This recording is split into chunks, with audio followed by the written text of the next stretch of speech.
Hola, ¿qué tal? ¿Cómo andan?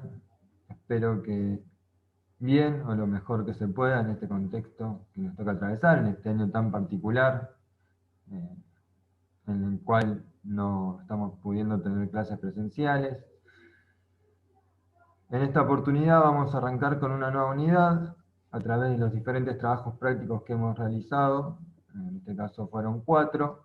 Eh, Intentamos ver un poco la conformación de los estados-nación, la situación política, la trayectoria histórica, hasta alcanzar la actualidad con el proceso de globalización que comienza eh, a fines de los 80, principios de los 90, y ver los efectos que tiene aún en este presente.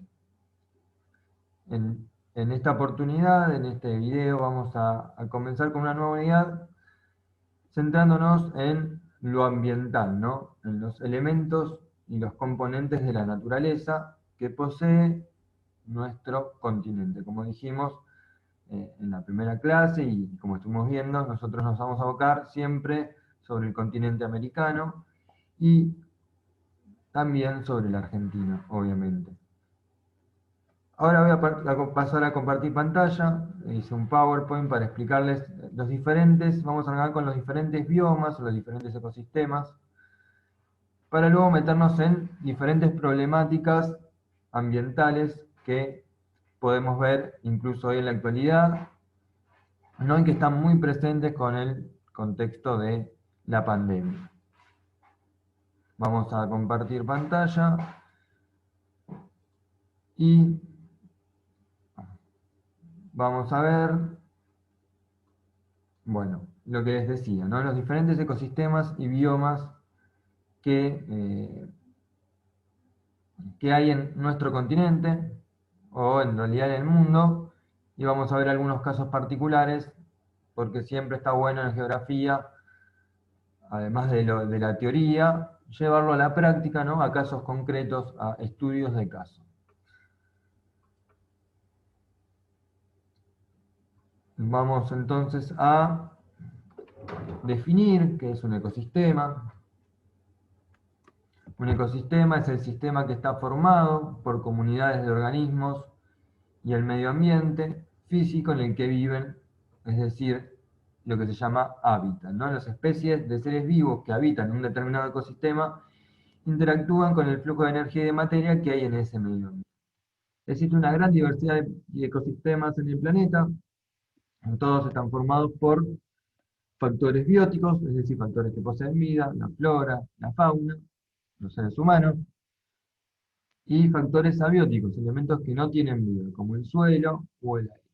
También hay una diferenciación o clasificación de ecosistemas entre ecosistemas marinos, es decir, de agua, ecosistemas terrestres, ecosistemas microbianos, ecosistemas relacionados con los microbios y los artificiales, ¿no? Ecosistemas que se pueden generar gracias a, ¿no? La obra del ser humano, ¿no? Generar un ecosistema terrestre o marino, mejor dicho, de agua, en lugares donde la naturaleza no había establecido que existiera el agua o que hubiera agua.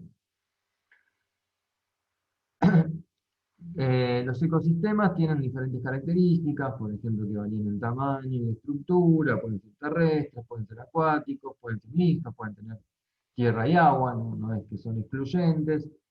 Existen dentro de ellos en general una gran biodiversidad, que vamos a ver después qué es biodiversidad. Son ambientes dinámicos, variables. La fuente principal de energía obviamente es la radiación solar. En esto no voy a ahondar demasiado, es un poco para tener un panorama de qué es un ecosistema y que existen diferentes tipos de ecosistemas y que dentro de estos ecosistemas obviamente hay factores con vida y factores que no poseen vida. Y este es un ejemplo de ecosistema marino, obviamente, los arrecifes coralinos, eh, si vieron la película Buscando a Nemo, bueno, muestran una gran concentración de vida y biodiversidad.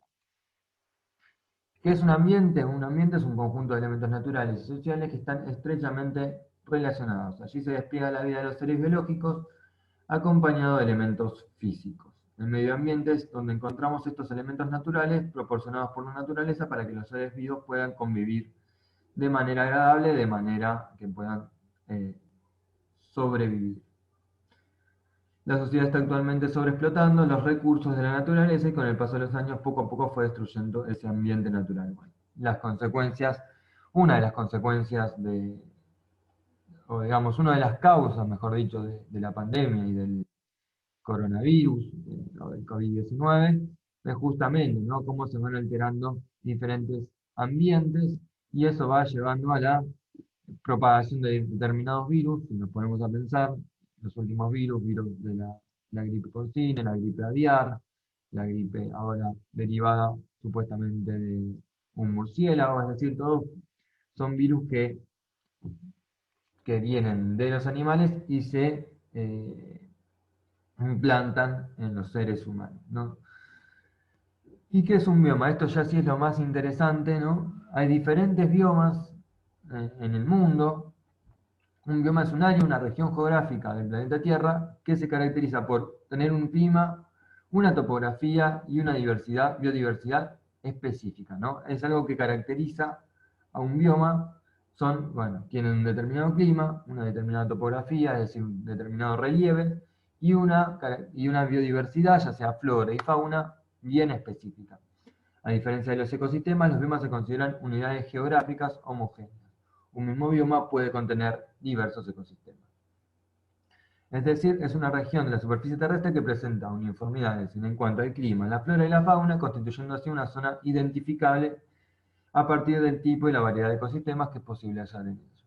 Como les decía, uno por el clima, por la flora, por la fauna, por el nivel de precipitaciones, podemos identificar de qué bioma estamos hablando, ¿no? Existen biomas terrestres, biomas marinos y biomas de agua dulce, ¿no? Y vamos a pasar a ver diferentes tipos de biomas, ¿no? Eso es muy interesante porque hay algunos biomas que tenemos en la Argentina. Argentina es uno de los países que tiene una gran variedad de biomas.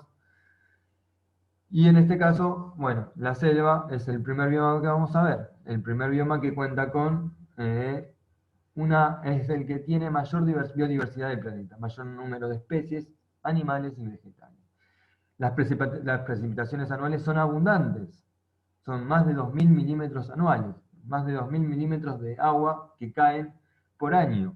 Eso es porque la gran biodiversidad, tanto de la flora como de la fauna, necesitan esa cantidad de agua para poder desarrollarse. Las temperaturas se ubican en general en las áreas cálidas, como la selva amazónica, la selva misionera, son obviamente temperaturas altas. También hay selvas en zonas templadas o frías, como la selva valdiviana patagónica, en el sur chileno-argentino. ¿Qué uso económico se le da a las selvas? Obviamente el turismo, ¿no? Los grandes parques nacionales. Si uno piensa en Misiones, por ejemplo, la selva misionera, bueno, el Parque Nacional donde se encuentran las cataratas del Iguazú, bueno, también tiene todo un atractivo turístico, es denominado hoy en día una de las maravillas del mundo moderna. Entonces tiene un atractivo turístico y eso hace que tenga un ingreso económico importante la provincia.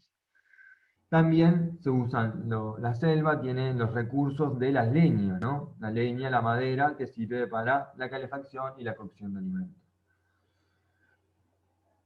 El otro tipo de biomas son los bosques, que poseen una o dos especies forestales dominantes, es decir, una estepe de dos o tipos de especies de árboles específicos, puede ser la lenga, puede ser la conífera, etc. Las precipitaciones varían entre 500 milímetros cuando son bosques semiáridos o más secos y 2000 milímetros cuando son bosques más húmedos. El uso económico que se le da también es variado. Puede ser el turismo, obviamente.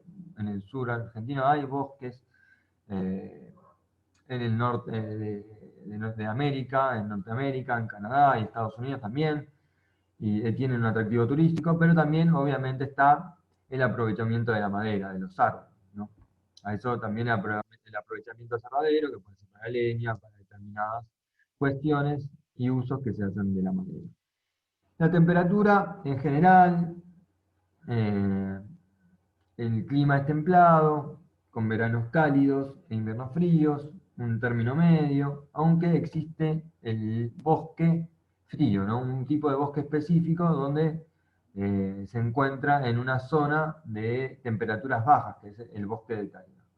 Y como vemos en la imagen, un ejemplo de bosque es el bosque de coníferas. Las sabanas, bueno, en este caso en nuestro continente no tenemos sabanas, pero sí, sí existen en otros continentes, fundamentalmente en África. No predominan los pastos por sobre los arbustos y y los árboles, como vemos acá en esta imagen. La presencia de los árboles es aislada, las precipitaciones son bastante irregulares, se concentran estacionalmente, llueve mucho en una estación del año determinada y poco y nada en las restantes. El uso económico no tiene, al no tener tanta flora, ¿sí? Mucha fauna, bueno, el uso que se le da es el turismo y obviamente el ejemplo paradigmático es la sabana sudafricana. Si han visto imágenes del Rey León y determinadas películas que hablan sobre África y sobre todo el sur de África, bueno, esa imagen de pastos, árboles muy, muy dispersos y mucha variedad de animales, ¿no? Donde se hacen los safaris, ¿no? Bueno, esos son las sabanas. Un cuarto bioma son las praderas, o también denominadas llanuras. Acá en la Argentina tenemos lo que es la llanura pampeana, la imagen refleja esa llanura pampeana. No hay árboles, solamente pastos. Las precipitaciones son regulares a lo largo del año, entonces eso hace posible que los suelos sean fértiles para la producción agropecuaria y constituyen la mayor reserva alimentaria de la humanidad. Allí se cultivan cereales, trigo, maíz, soja. También se pueden constituir los pastos para el ganado, para alimentar el ganado, entonces se desarrolla la ganadería. Y bueno, como les decía, la llanura pampeana argentina, una de las más fértiles del mundo, eh, es un ejemplo y obviamente está en América.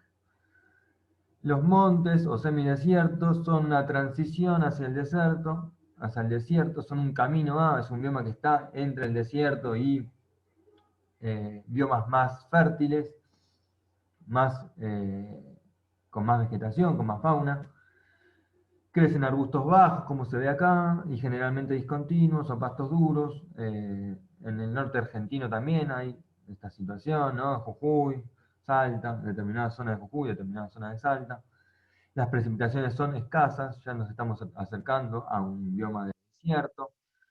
Rara vez llegan a 500 milímetros anuales. El uso económico es bastante limitado. Si se hacen obras de ingeniería, se puede practicar la agricultura y la ganadería, y en algunos casos también el turismo. Y un ejemplo claro, además del norte argentino, de determinadas zonas de Jujuy, de Salta, de La Rioja, de Catamarca, de San Juan, es el semidesierto de Boyacá, en Colombia.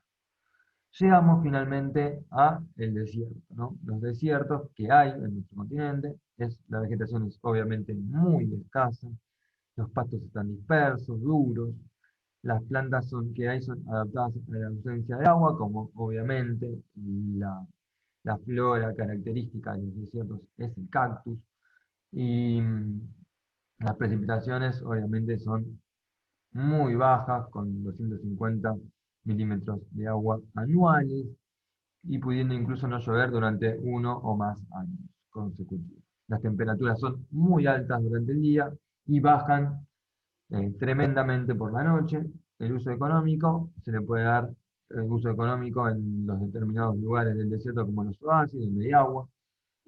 Ahí se puede practicar la agricultura como la ganadería y obviamente en las zonas de más elevación, ¿no? En zonas más elevadas, se practica la minería, ¿no?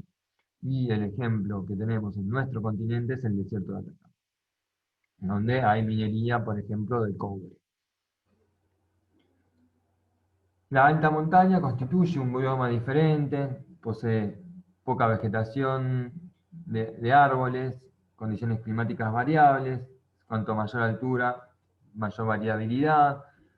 a medida que se va descendiendo de esos niveles altos, bueno, el bioma específico va siendo sustituido por un bioma de monte o un bioma de llanura, dependiendo de lo que haya en las zonas más bajas. Los animales de las zonas de montaña son los propios de las áreas geográficas de las regiones en las que estas se hallan. Por ejemplo, en la cordillera de los Andes existen especies adaptadas a la vida en altitud, como el cóndor, que vemos en la imagen, los camélidos, el guanaco, su pariente domesticado, la llama, y la alpaca. En los niveles más altos, insectos y otros invertebrados. La temperatura, es decir, que a medida que incrementa la altitud, influye en la variación del clima de la montaña, ya que en los niveles superiores las temperaturas y la humedad disminuyen, por lo que durante las noches en el periodo invernal se producen importantes descensos térmicos y obviamente invernadas o nevadas, mejor dicho.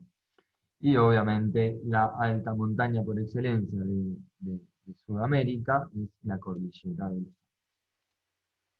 Por último, tenemos a las tundras, o anteúltimo, mejor dicho, es un ecosistema particular de las áreas frías, el suelo permanece helado durante gran parte del año, por lo tanto no hay mucha vegetación, no hay mucha fauna, eh, y el ejemplo característico en nuestro continente es el norte de Canadá, que está muy cerca del Ártico, y en Groenlandia, que también se encuentra en la zona norte del hemisferio norte del planeta Tierra. Y por último, los marinos, los biomas marinos y oceánicos, es decir, biomas de mares y biomas de océanos, que poseen una gran fauna, una muy rica fauna, en cuanto a peces, en cuanto a diferentes tipos de invertebrados, etcétera. El uso económico, obviamente la pesca es la mayor actividad económica que se le puede realizar. Y un ejemplo de mar es el mar Mediterráneo, porque tenemos, no está en nuestro continente, en este caso la foto del mar Mediterráneo, pero si no, en Argentina el mar argentino y demás. Acá tenemos un mapa particular de los biomas del mundo, ¿no? Donde podemos establecer las diferentes biomas según los colores, ¿no? Y tenemos, por ejemplo, en Sudamérica, la zona de, más que sabana, es la zona de selvática, tenemos una zona de llanura, el desierto de Atacama, la zona de alta montaña de la cordillera, las selvas, los bosques templados del sur. eh, es decir, que tenemos una rica variedad y obviamente en nuestra zona de Sudamérica y en toda América en general tenemos los recursos, somos la reserva natural del mundo, ¿no? Donde se anidan la mayor cantidad de diversidad de flora y fauna.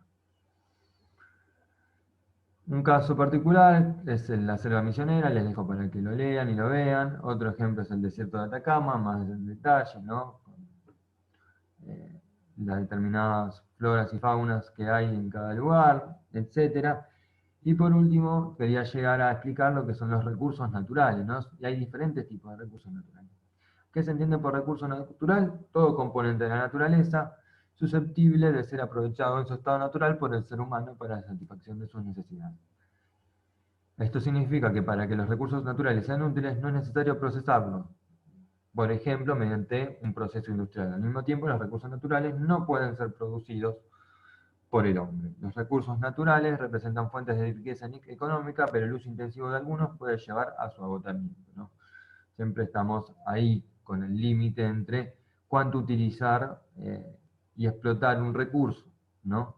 Sin terminar de agotarlo, ¿no? Para eso hay que evitar no acelerar los tiempos y permitir los ciclos de regeneración. Es decir, y en cuanto a las posibilidades de recuperación y regeneración de recursos naturales, pueden ser clasificados en tres, incluso en cuatro. Vamos a ver un cuarto caso, que son los recursos renovables, los recursos no renovables, los recursos inagotables o perpetuos, y los recursos potencialmente utilizables. Los recursos naturales renovables, bueno, su palabra lo indica, son aquellos que pueden mantenerse o aumentar en el tiempo, se regeneran naturalmente en tiempos breves, ¿no? En tiempos que se estiman que son breves.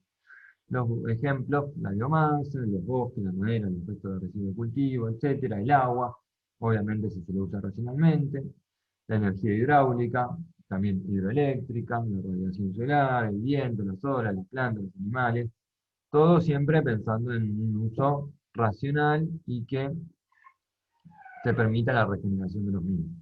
Hay recursos que no son renovables, ¿no? Que existen en cantidades determinadas, no pueden aumentar con el paso del tiempo y hay una cantidad disponible de recursos, un stock que a medida que vamos usando, obviamente disminuye. Y esto tiene que ver porque su regeneración requiere un tiempo muy largo. En este caso estamos hablando del petróleo, como muestra la imagen, los minerales, los metales y el gas natural. ¿Cuáles serían los recursos naturales perpetuos, inagotables? Son aquellos que, obviamente, como lo dice la palabra, con el uso, con el paso del tiempo, no se agotan, sin importar cuánto se los utilice. Son la luz solar, el viento y el aire. Y tenemos una cuarta clasificación, que son aquellos que pueden ser recursos naturales potenciales, es decir, que pueden llegar a ser utilizados en el futuro por la sociedad. Un ejemplo puede ser la estructura genética de especies vegetales o animales para la producción de fármacos. Todavía esos usos no están determinados, pero quien dice que más adelante se puedan llegar a utilizar. Esto con lo que respecta a los biomas. Ahora vamos a meternos en determinados problemas ambientales. Esto es otra cuestión a tener en cuenta. Para eso vamos a ver otro PowerPoint en el cual vamos a hablar de las problemáticas ambientales y el uso de los recursos. Algo que está muy presente eh, con el tema de la pandemia. Y vamos a volver para atrás. Bueno, los problemas ambientales podemos decir que constituyen una cuestión muy compleja, por muy diversas razones, sus orígenes, sus efectos, su intensidad, la escala de alcance que ha cobrado en la actualidad y las múltiples dimensiones que abarca, tanto en el plano de la realidad social como del sistema natural y las diversas vinculaciones existentes entre estas dos dimensiones, ¿no? Cómo se relacionan, siempre la geografía está relacionada con los componentes naturales y la eh, y los componentes sociales, y cómo se relacionan los seres humanos, fundamentalmente, con los elementos de la naturaleza. Los grupos ambientales los problemas ambientales requieren un tratamiento que incluya una mayor cantidad posible de actores, disciplinas y campos de conocimiento involucrados, ya sea desde la gestión ambiental hasta en el propio campo educativo. Y hay diferentes problemas ambientales, ¿no? Tenemos lo que se llama el deterioro ambiental, es el más conocido, es decir, que la disminución de la calidad de los elementos y funciones del ambiente en relación con la calidad de la vida humana. Eso es el deterioro ambiental. Es decir, que hay una disminución de la calidad, de las propiedades, del ambiente, y eso obviamente en relación, en vínculo con la calidad de la vida humana. Después está el otro tipo de problema ambiental que no es el más conocido, que es la desigual apropiación y acceso de los recursos, ¿no?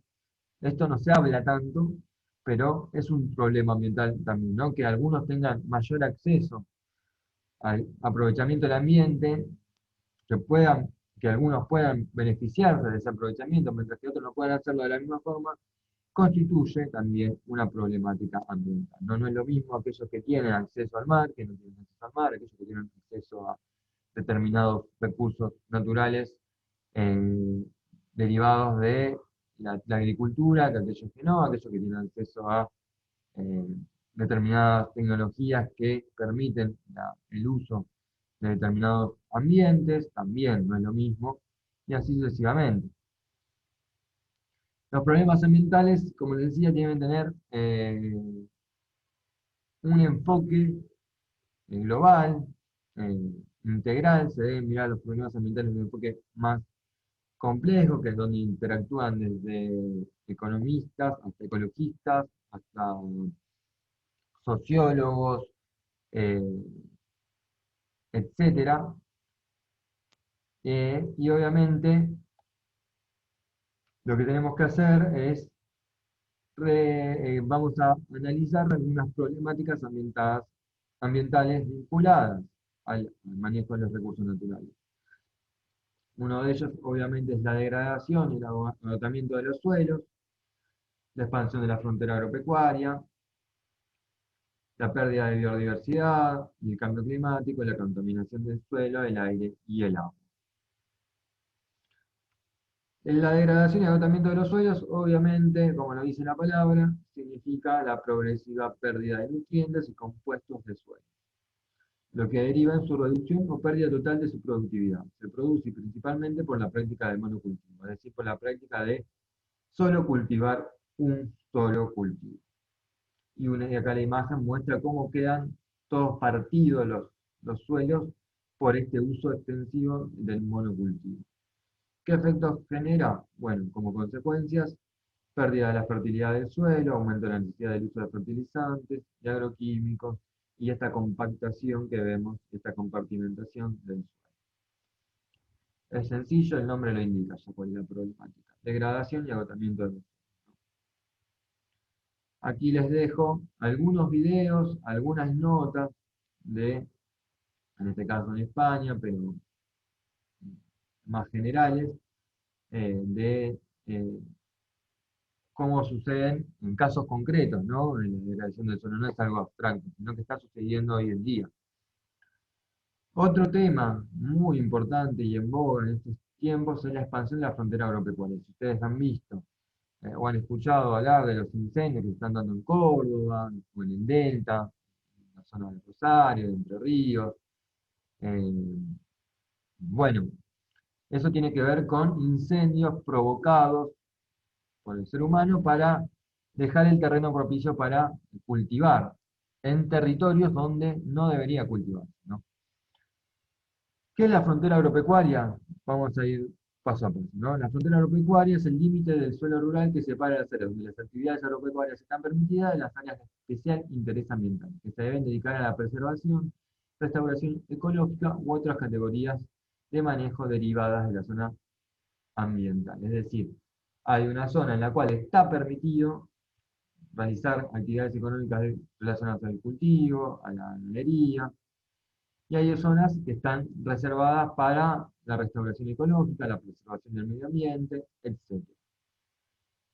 La expansión de esta frontera agropecuaria es decir que las actividades agropecuarias van ganando terreno con respecto a estas zonas de preservación ambiental. Esta expansión agrícola es un caso particular de los frecuentes cambios producidos por los humanos en el uso del suelo. Hoy, tal cambio es parte importante del llamado cambio global. La expansión agrícola influye sobre el clima, los ciclos del agua, el carbono y el nitrógeno en la atmósfera, las emisiones de gases causantes del efecto invernadero y la biodiversidad. Es decir, produce una alteración del ecosistema y del medio ambiente fenomenal. Al mismo tiempo, ante una demanda creciente de alimentos y fibras, el aumento de la superficie agrícola aparece como un proceso ineludible. Sus consecuencias sociales y ambientales, por otra parte, subrayan la importancia de planificar con cuidado la expansión de la agricultura. Es decir, tenemos dos cuestiones. Por un lado, la necesidad de generar mayor cantidad de alimentos ante una demanda creciente, ante una población mundial creciente, y por el otro, la preservación de nuestro medio ambiente, porque si alteramos estos ecosistemas, bueno, van a influir en el clima, en los ciclos del agua, en la emisión de gases, incluso en la pérdida de biodiversidad. Acá también les dejo algunos ejemplos, estudios de caso, sobre todo en la Argentina, cómo avanza la frontera agrícola en la Argentina, en la zona del bosque chaqueño, en la selva chaqueña, y los agroquímicos, un problema muy recurrente, ¿no? Con las fumigaciones y los determinados usos de agroquímicos en los cultivos. Pérdida de biodiversidad en realidad en sí mismo es un efecto de eh, determinadas problemáticas ambientales. La pérdida de biodiversidad, como lo dice la palabra, es la desaparición de ecosistemas terrestres y marinos y toda la biodiversidad que alberga. Entendimos que biodiversidad es todo el conjunto de vida que hay, la diversidad de vida, ya sea flora, fauna, eh, microbios. Es el deterioro de los hábitats debido a las transformaciones llevadas a cabo por la humanidad en selvas, bosques, lagunas, arrecifes, etcétera. Así también como los eventos naturales también pueden afectar y producir pérdida de biodiversidad. Un tsunami, un huracán, no solo por efectos y por acciones del ser humano se produce pérdida de biodiversidad, sino también muchas veces por efectos naturales, ¿no? Por lo que se llaman desastres naturales. ¿Cuáles son las causas que generan pérdida de biodiversidad? Son la sobreexplotación del medio natural, la pérdida de los hábitats de las especies, la contaminación del medio ambiente, la introducción de especies exóticas invasoras y los efectos del cambio climático. Es decir, hay una variedad de causas que terminan por generar una pérdida de biodiversidad, una pérdida de flora, de fauna. Y las consecuencias que trae es contaminación y cambio climático, ¿no? Es como un dominó. Si por la sobreexplotación del medio natural se pierde biodiversidad, la pérdida de biodiversidad lo que llega es un cambio climático, una contaminación y así sucesivamente el derrotero de, eh, de consecuencias negativas para el ambiente y el ecosistema, para el planeta Tierra en sí. Cambio climático, bueno, es algo que también se viene charlando y hablando muy fuertemente en los últimos años, ¿no? Las consecuencias del cambio climático. Obviamente, estamos hablando de, como lo dice la palabra, una variación significativa en los componentes del clima cuando se comparan con periodos prolongados. El clima de la Tierra ha variado muchas veces a lo largo de su historia, pero desde los últimos años del siglo XIX la temperatura media de la superficie terrestre ha aumentado más de 0,6 grados, que si bien a nuestros ojos parece poco, es un montón, porque los cambios en el clima del planeta Tierra han llevado milenios y milenios, y estamos hablando de un siglo, 2 siglos, o en realidad un siglo y monedas, de un cambio de clima y un calentamiento del planeta que es demasiado alto para lo que venimos, para lo que debería ser. Esto tiene que ver, ¿no?, con el proceso de industrialización, la revolución industrial del siglo XIX y la combustión en cantidades cada vez mayores de petróleo, carbón, la tala de bosques y otros métodos de explotación agrícola que obviamente no se hacen respetando la, digamos, la preservación del medio ambiente. ¿Cómo se produce? Bueno, los gases del efecto invernadero, entre los que se encuentran el dióxido de carbono, el óxido nitroso y metano, entre otros, tienen la propiedad de absorber y remitir la radiación infrarroja que la Tierra recibe del Sol. Gracias a ellos ocurre un fenómeno conocido como efecto invernadero natural, que permite que la Tierra mantenga una temperatura promedio de 15 grados. Si no existiera este efecto, la temperatura promedio sería de 18 grados bajo cero. Es decir, los gases del efecto invernadero son muy importantes para para poder vivir, ¿no?, para tener unas condiciones de vida, para que exista la vida en el planeta Tierra. Si bien algunos de estos gases se encuentran naturalmente en la atmósfera, otros son producidos por el ser humano, es decir, que son de origen antrópico, como resultado de actividades vinculadas a la generación de energía, el transporte, el uso del suelo, la industria, el manejo de los residuos, etc. La acumulación de estos gases en la atmósfera potencia el efecto invernadero natural y esto se traduce en un aumento de la temperatura del planeta. Es decir, la atmósfera ya cuenta con una capacidad o determinada cantidad de gases, que es lo que hacen que permita eh, mantenerse en 15 grados eh, la temperatura de la Tierra. Con estos procesos de industrialización y determinadas prácticas que realiza el ser humano, los gases, la emisión de gases aumenta, por lo tanto eso hace que haya mayores, que el efecto invernadero aumente y aumente la temperatura del planeta, ¿no? Un efecto también, ¿no?, de cadena, ¿no? Emito más gases, los gases son los que permiten que haya un clima más cálido. Si los gases aumentan, el clima se vuelve más cálido y la Tierra se calienta.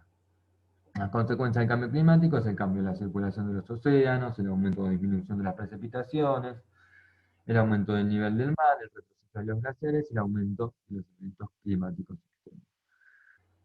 Aquí les dejo un videíto muy corto que explica lo que es el cambio climático y el efecto invernadero, que ya les acabo de explicar. Y tenemos después lo que es la contaminación del suelo, del aire y el agua, ¿no? que los puse por separados, pero en realidad puede darse en conjunto, ¿no? Puede producirse en un mismo lugar contaminación del agua, del aire. La contaminación del suelo, como lo dice, se concentra en contaminantes en la superficie y daña la biodiversidad del suelo, pone en riesgo la salud, la alimentación. Eh,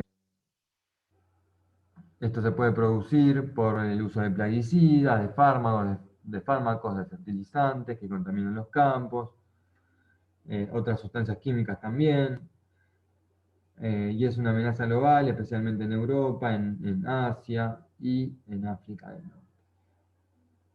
Hay una contaminación que puede ser puntual, por razones concretas, en áreas reducidas, con causas fácilmente identificables. Estas contaminaciones terrestres son habituales en las ciudades, en los emplazamientos de antiguas fábricas, en los alrededores de autopistas, carreteras, los vertederos o basureros ilegales y las depuradoras. Hay también causas de contaminación más difusas, que abarcan territorios más amplios y sus causas son diversas o difíciles de identificar. Esto sucede cuando implica la dispersión de contaminantes a través del aire, el agua, el suelo y tiene un impacto importante sobre toda la salud humana. Como consecuencia, la contaminación del suelo trae una desertificación, peores cultivos, daños a la salud, desaparición de especies, contaminación del agua, el aire, cambio climático, etc. Y aquí vemos, por ejemplo, bueno, una de las causas de esta contaminación del suelo es la aplicación excesiva de fertilizantes, ¿no? Y vemos cómo desde 2008 en adelante el uso de fertilizantes ha ido en aumento, como lo vemos, solo cayó en 2009 y apenitas, y después siguió su curso en alza. La contaminación del agua, bueno, como lo dice también la palabra, es la presencia de componentes químicos o de otra naturaleza en una densidad superior a la situación natural, de modo que no reúnen las condiciones para el uso que se deberá destinar a su estado natural. Esta alteración en la calidad del agua, que se traduce en la existencia de sustancias como los microbios, los metales pesados o los alimentos, hace que su consumo tenga efectos dañinos, es decir, que hace que no se pueda ni consumir ni utilizar el agua, ¿no? Y hay diferentes tipos o causas del agua: origen doméstico, origen agrícola ganadero, origen industrial, origen pluvial, origen fluvial, ¿no? Puede ser por un origen que se produce en los centros urbanos. Unas causas de la contaminación pueden derivar de la actividad de la agricultura y la ganadería, puede ser por el propio proceso industrial y los pocos cuidados del uso que se hace, del uso del agua, puede ser por la lluvia, puede ser por los ríos, es decir, son diferentes causas de contaminación del agua. Y las consecuencias, bueno, obviamente la desaparición de la biodiversidad y los ecosistemas acuáticos. El ser humano también es perjudicado porque no puede utilizar ese agua contaminada o puede beber ese agua contaminada y contraer enfermedades, etc. ¿No? Y acá les dejo dos ejemplos muy, muy interesantes de las islas de basuras que se dan no solo en este caso en el Pacífico, sino también en Centroamérica, y que están trayendo muchas consecuencias negativas, ¿no? Estos son algunos datos interesantes, ¿eh? 8 millones de toneladas anuales de plástico terminan en nuestros océanos. Es mucho, comparémoslo, y bueno, son 800 torres Eiffel, 14.285 aviones, 34 islas Manhattan, 5 bolsas de supermercados llenas de plástico por cada 30 centímetros de costa en el mundo. Es decir, cada segundo más de 200 kilos de plástico son arrojados a mares y océanos. El 70% se va al fondo marino y el 15% se queda flotando. Hay 5 grandes islas de basura, 2 en el Pacífico, 2 en el Atlántico y una en el Índico. Los plásticos flotan y deambulan entre una superficie de entre 700.000 y 2 millones de kilómetros cuadrados. Es tremendo la problemática de los plásticos, por eso hay una campaña de dejar de usar los plásticos eh, y de reciclaje, ¿no?